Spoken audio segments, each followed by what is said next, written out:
Profiles in Cinemania. Mark Hamill.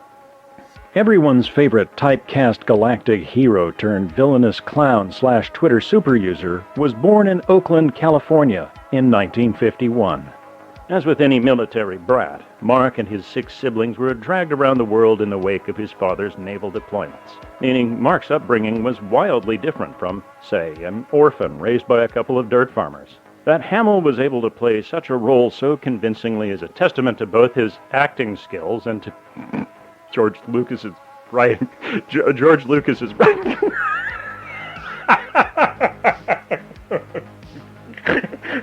Oh my God, I just can't say that with a straight face.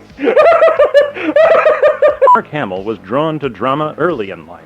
He joined the drama club in his junior year at the U.S. Military High School in Yokohama, Japan, then majored in drama at Los Angeles City College once his family returned to California after he graduated in 1969.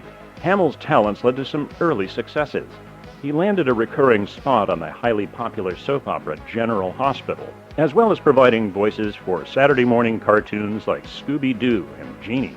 In a strange twist of fate, Robert Englund, best known for his portrayal of Freddy Krueger in the Nightmare on Elm Street franchise, shares a degree of responsibility for Hamill's break-in to feature films.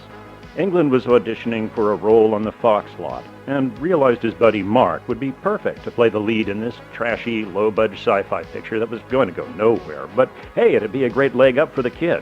If you're keeping track, yes, that's right. Hamill ended up shackled to a franchise that consigned him to decades of typecasting, partly because of a completely different actor who would himself end up shackled to a franchise that consigned him to decades of typecasting. That's Hollywood for you, and if you realize the world is indeed smaller than any of us thinks, congratulations! You win a prize. A small prize. Mark Hamill's feature film debut was in a moderately successful sci-fi movie that came out in 1977. Yes, Ralph Bakshi's Wizards was an animated epic set in the far future, and our hero Mark Hamill voiced Sean, leader of the Knights of Stardust. A mere 3 months later, he would also appear in another sci-fi picture cast against a talking wheelie bin and the star of Metropolis, but which came with a big pile of doodads that got flogged to the kiddies.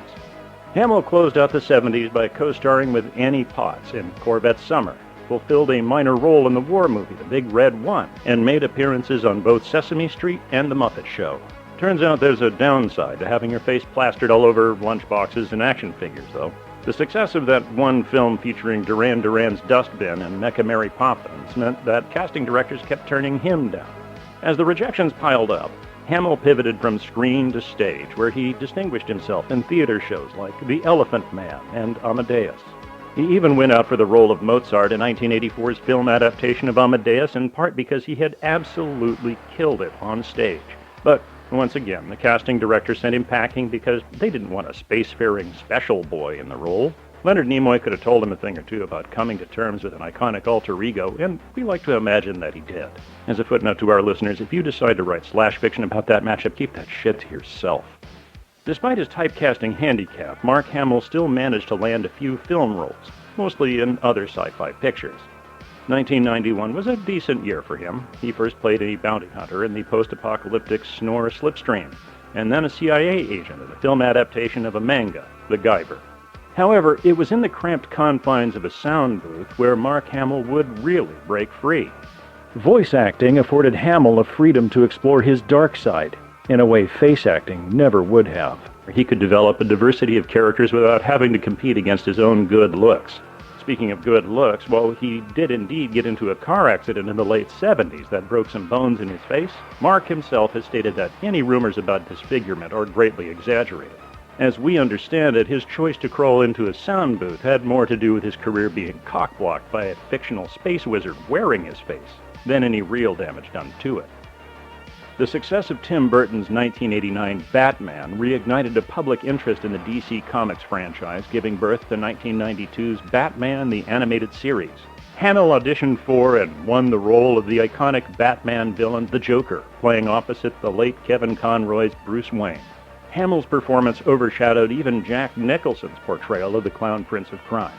Animated adaptations of comics ended up being a rich source of work for him, and Hamill provided voices for other projects in the DC and Marvel universes, including The Flash, Spider-Man, The Incredible Hulk, Fantastic Four, and The Avengers. He relished playing villains, and his repertoire includes quite a rogues gallery, including Alan Ripburger in the 1995 LucasArts computer game Full Throttle, Chucky in the 2019 reboot of Child's Play, and Skeletor in the 2021 reboot of Masters of the Universe. The mid-1990s saw Hamill begin to lean into millennial nostalgia by taking roles that gave a nod and a wink to his doppelganger. He reprised a starfighter pilot in a series of installments of the computer game Wing Commander, and he matched laser swords with Kevin Smith's own alter ego in Jay and Silent Bob Strike Back. In 2016, he even went on to reprise a role that reunited him with his old sci-fi chums, Kraftwerk's vacuum cleaner and British RoboCop. Although Mark Hamill may not have any Oscars to his name, he has won Emmy Awards for his voice work, including as recently as 2021 for Elena of Avalon. He has also won awards for his voice work on video games. And, as it turns out, playing a hero can rub off on a person. Mark Hamill is very active in liberal and leftist politics. He represents a variety of charities. He runs, or rather ran, a delightfully snarky Twitter feed and is considered by both fans and those who know him to be a genuinely good guy.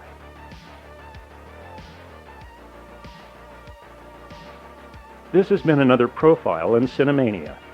This episode was written by Ethan Ireland, Andrea Palladino, and Andy Slack, and was performed by Ethan Ireland. Music by Carl Casey at White Bat Audio.